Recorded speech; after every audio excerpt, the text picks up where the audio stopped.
Hello everyone, I am Pratiksha and today I am going to explain you magnetostriction effect. Firstly, I will explain you the principle of this when a ferromagnetic rod.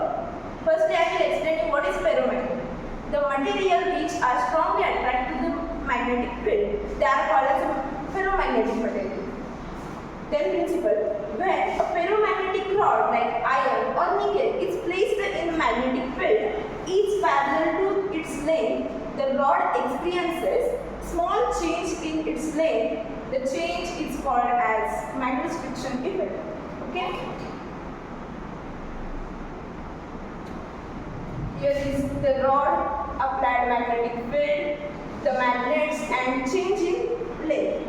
Okay. The change in length increase or decrease produced in the rod depends on strength of magnetic field and the nature of magnetic materials and independent of the direction of magnetic applied field. And this is the diagram of magnetostriction generator.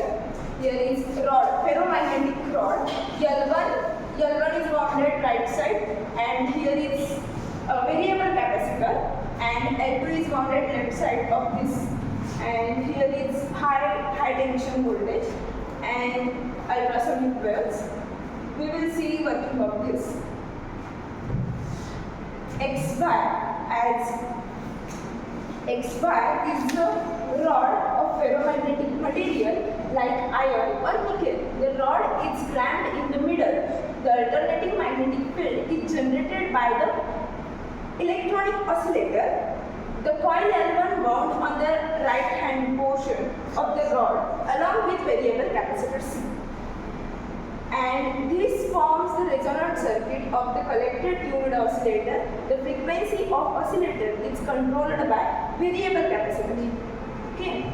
The coil L2 wound on the left hand portion.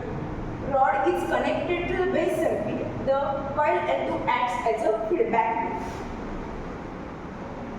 And this is the working of that. When high tension battery is switched on, the collector circuit oscillates with frequency, and this is frequency of that. We can find frequency with help of this formula. And alternating current flowing through the coil L1 produces an alternating magnetic field along the length of rod. The result is the rod starts vibrating due to the magnetostriction effect. The frequency of vibration of rod is given by N equal to 1 upon 2L under root y upon rho. And this is all explanation of this formula. We can find frequency with help of this formula. The capacitor C is adjusted so that frequency of oscillator circuit equal to the natural frequency of rod.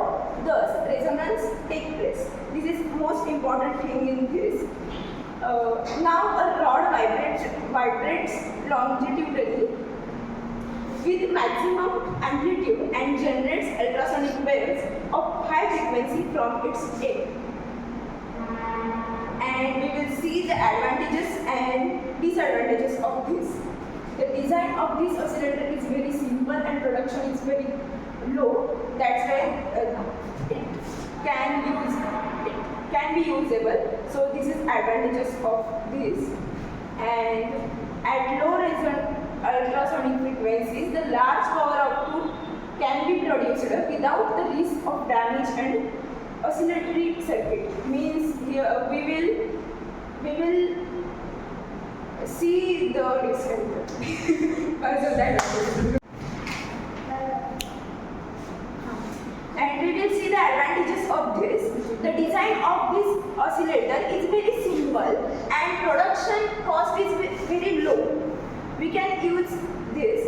The low ultrasonic frequencies, the large power output can be produced without any risk or damage of the oscillatory circuit. Okay, these are the advantages of this and disadvantages. It has low upper frequency limit and cannot generate ultrasonic frequency above 3 MHz. And the frequency of oscillation depends on the temperature. The loss of energy due